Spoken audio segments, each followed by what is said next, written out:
This lighting has been doing everything but what I asked it to do. As you grow up and decide that you want to go to college, it's important to realize that it's never too early to start planning. So, hi, hope everyone's okay, comfortable in their chairs, on their beds, and their favorite snacks. I'm about to get into the video topic. So, if you can tell by the first couple sentences that I said, I'm going to be talking about how to prepare for things that you should know about before you get into the college planning experience, which really happens around like junior year or senior year. But you could actually start listening to this video immediately, it really doesn't matter. So, This is me in editing form, I guess. And I just want to say that I'm not a professional. Just a little small disclaimer. But things that I think it would be cool to acknowledge is that I did graduate high school, as you can see. So I'm not just talking to talk. And also, I have multiple family members, and I know a lot of people in educational fields. So, like educational fields that went through this process and gave advice that helped them. Like, I'm not just saying stuff to say stuff. I'm saying this based on my experiences, whether it relates to you or not. That's dependent on your situation. But these are things that have helped me and have put me further than a lot of people who didn't listen to this stuff that I'm telling you guys about. number one, first thing I have to tell you is do not go to colleges that don't acknowledge your high school experience. Choose college options that take your high school credit options, whether that be CLEP, AP. I only took AP, so, and look at how your college options register those credits. Some colleges give you a 3 for, like, speaking of APs, they give you a 3, like 3 credits for a 3. Sometimes they give you 6 credits for a 3. It just depends on your college. The reason why it matters is because these credits that you're taking for college level classes can go to your general requirements for graduation. So you could possibly graduate early based on how many credits you have. It's important to acknowledge, I mean, you're spending all this money, like usually it's like what, $90 per test to take all these tests. You better go to a college that acknowledges that, otherwise what was it for if they're just not gonna acknowledge it? You could possibly graduate earlier and save your money. Treat your teachers with respect. That's number 2. Let's be realistic. Your teachers and administrators will help you so much more while you're trying to plan for college. They'll help you so much more than your old fickle-minded friends that you got. I promise you they will. Even saying like not like hi to a teacher or how are you could translate to a teacher or an administrator possibly having something nice to say about you when they have to, especially recommendation letters. You saying hi to them, you being nice to them, translate to you are compassionate, you're respectful, you're always asking about people, you're a very social human being. These are things that colleges want to know about. Because when they're thinking of you, that's what they want. They want to know positive things, not your negative things. You don't never say anything to nobody. You don't even have recommendations. You should just try to be nicer to teacher. Trust and believe that people remember when you are respectful and they stick out for you. Number 3, if you think you're doing something by not participating in school events and activities, you're not. If events are created for you to have fun, do them. You're not doing anything by staying home when fun stuff happens. How many of y'all can think of people off the top of your heads that every time your school had an event, anytime your school had anything to do, whether that be like a homecoming, whether that be a prom, whether that be just like a fun like get together, what is that called? Tailgates. They're just never there. Like when they're always talking about, oh, I'm just gonna skip this one. Y'all have a field trip, I'm just gonna skip this one. You participating in these events helps setting up for these events, helps you in the future because things do not get unnoticed.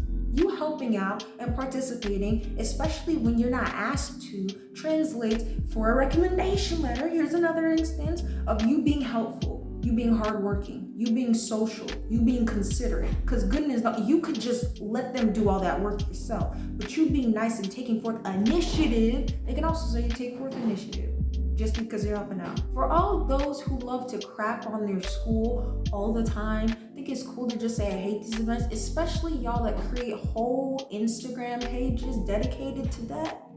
You're not helping yourself. You are not helping yourself. Why would a college want to invite you to their school where you may just talk about how much you don't like it every time something doesn't go your way? A college is a business. Colleges run businesses. If you are not going to market their school how they want you to, instead of just leaving, then they're not gonna wanna, like, some of y'all are proud to say that you hate your school and go on all your social media talking about it. That doesn't do anything for you. Why would a college, a business again, want to have you market for them? Want to have you don't even participate in any of the stuff they have. So what if you don't like the school that you're at? You're at the school. You're graduating from the school. Deal with it. Like, get over it. Tough luck. Like, you think you're doing something? Like, please. You're only hurting yourself. Number 4?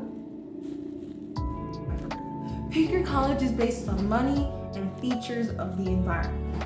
Decide whether you want to go to a small school or a large school. Do you prefer smaller classes or larger classes? Because class size and college size are not the same thing.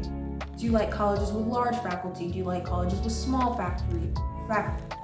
The reason why it matters is because people teach in different ways, and if your college gives you the opportunity to switch your teachers, you may want to look into that and see what kind of teacher you may get, and that may not be an option if you have a smaller faculty. Like warmer weather or colder weather, I'm going to tell you this: if you cannot afford to live in a colder environment, don't live in a colder environment. If you can't afford to get quality coats, do not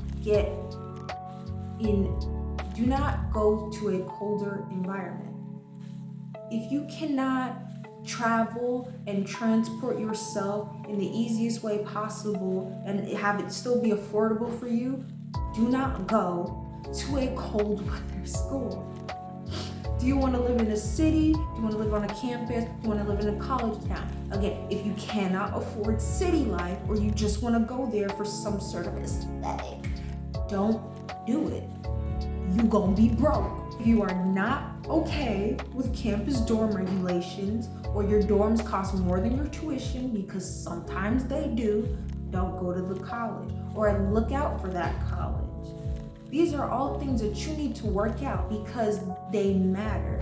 If you are in an environment and you have to live there and you're not comfortable, you have to study there, you have to work there and you're not comfortable, then you're just not gonna be comfortable. And that's like 4 to like 8, however many years you spend in college. That's all depends on the choices that you make now when you're looking into these schools.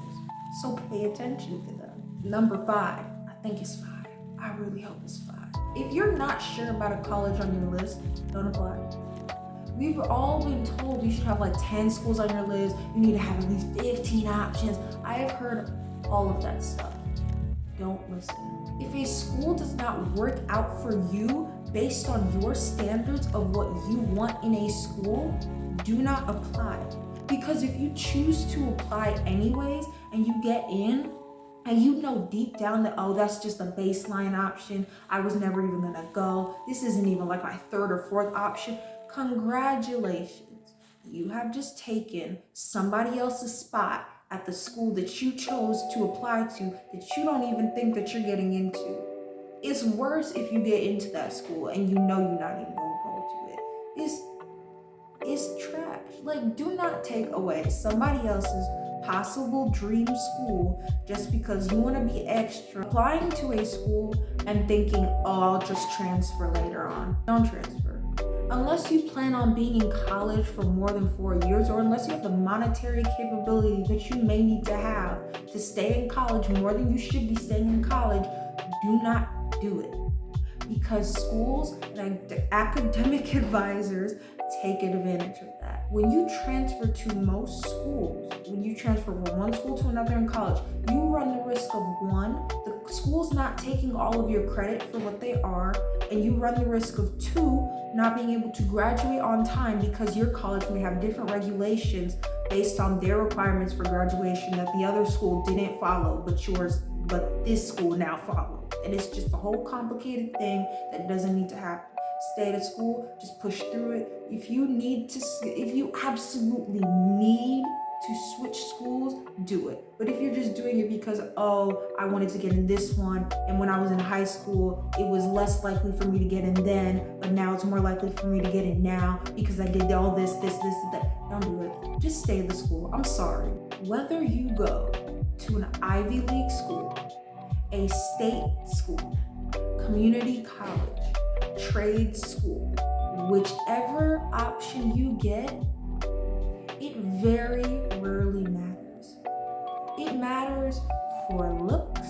It does not really matter for experience at all. Well, it kind of matters for experience. I'm saying it doesn't really matter in terms of like, at the end of the day, it does not matter. I have seen people go to NYU, Harvard, Columbia, all those fun Ivy League schools, do all that work to stay in the school's good graces, constantly meet that school's unrealistic expectations of what a person who freshly became an adult should do and still get basic jobs.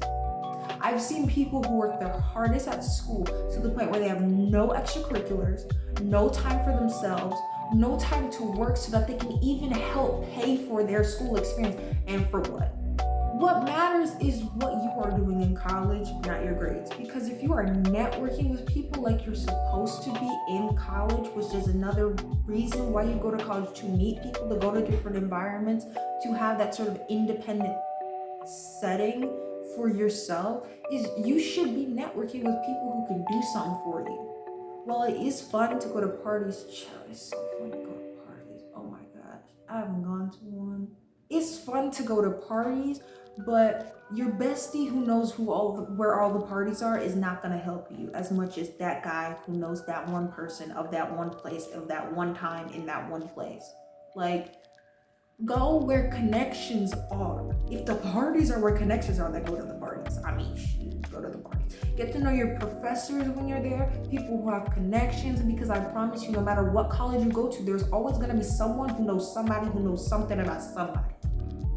I promise you there will. I've seen most people put all their attention into passing that math class at this Ivy League because if they don't pass, the school's gonna bring up the fact that they're not meeting their expectations, and it doesn't matter because you're an English major anyways. Finally, here's some advice really centered around senior year specifically.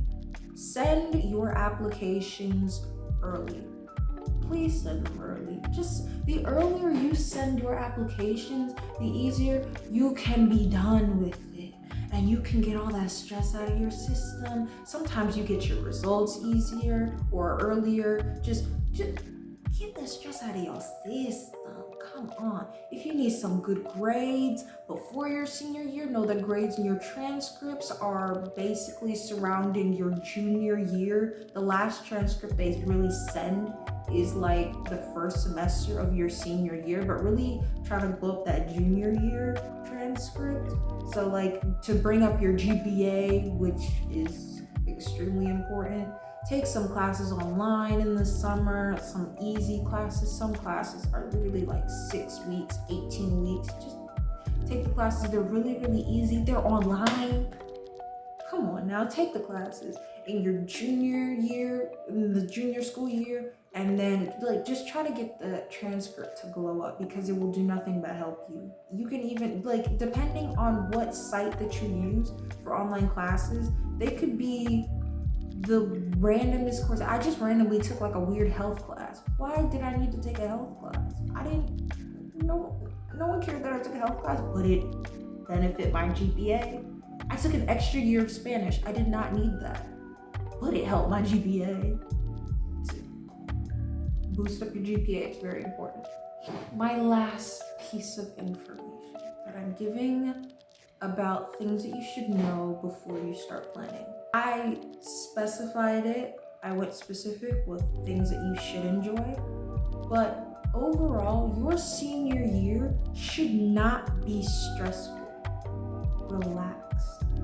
You should find a way to relax, enjoy your time, talk about all that good time. For goodness sakes, participate in school activities. It is truly the last thing that y'all are going to get. Yeah, they're gonna be all fun experiences because you're more independent in college and stuff like that. Still, y'all telling me that y'all don't have at least one teacher that you'd want to see at an event or hang out with at a tailgate in a professional way, but like chill with at a tailgate? You telling me there isn't one teacher that you want to just like enjoy your time with while you still have it?